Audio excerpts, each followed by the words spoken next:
Bass Pro Shops, one source. Brought to you by Global Outfitters Outdoor University.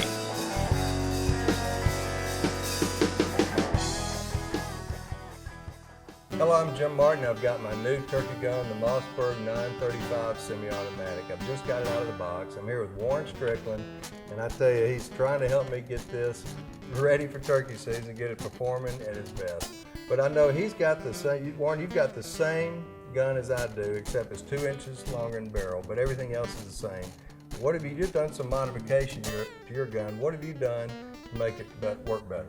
Well, you know, first of all, that gun right out of the box is going to outperform 90% of the guns you get when you're turkey hunting, because it's a great gun, and that gun was designed for turkeys to handle those big loads. But I did a few extra things that, made it just a little more efficient at patterning. First of all, you hear a lot about short barrels. I'm not a big fan of short barrels because they're great for, as you said earlier, for going through the woods, but you give up a little bit.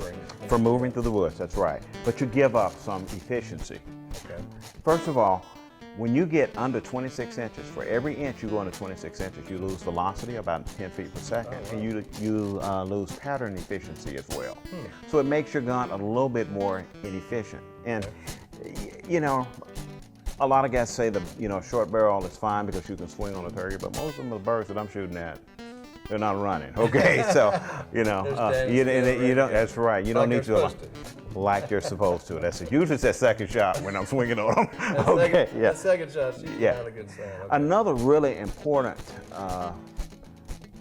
modification that you can make to your barrel is polish your barrel. Either you can do it yourself, or you can send it off somewhere and get that barrel polished, because there's going to be a lot of grime, a lot of residue on that barrel that can really impact your pattern efficiency. You can improve your pattern 20 to 30% by getting that barrel polished. Okay, so get your barrel polished. Now you talk about polish, and that's not the normal thing that we clean our guns with.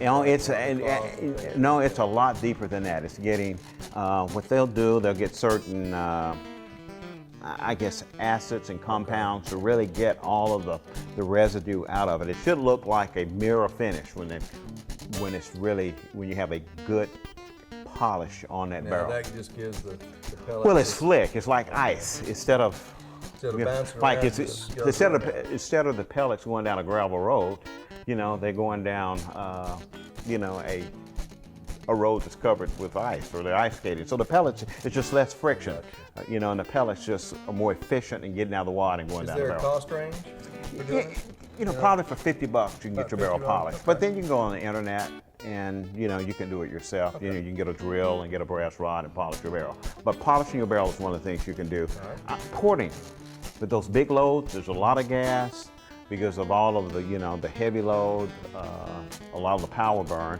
So porting helps a lot. A couple of things porting does: it decreases felt recoil, but it will improve your patterning quite a bit. So having a ported barrel. So those two are the things that I would recommend. Also, you can see I have a rail that was put here to make sure I have a good mount for my red dot. Another modification, you may want to get your trigger worked on. Now, Mossberg has a feature on some of their guns where you can adjust the tension on the trigger. You don't want it too light, but you don't want 12 pounds either, because what happens when you have a heavy trigger? You want to jerk your gun. So you want a nice, smooth trigger with, you don't want it. So Gunsmiths can do it. And again, Mossberg makes a specific trigger where you can adjust. You probably want to get to a 4 to 6 pound trigger weight. But I think those are some of the modifications that you can do for your gun that can make a big difference. Man, I tell you, I appreciate that. I can't wait to use mine. Jim, those birds in trouble? I've had a camera mount. You'll show that miss, right? That's right. Well, all right. Well, Warren, I can't wait to get started. Let's pattern these things. All right, Jim. All right.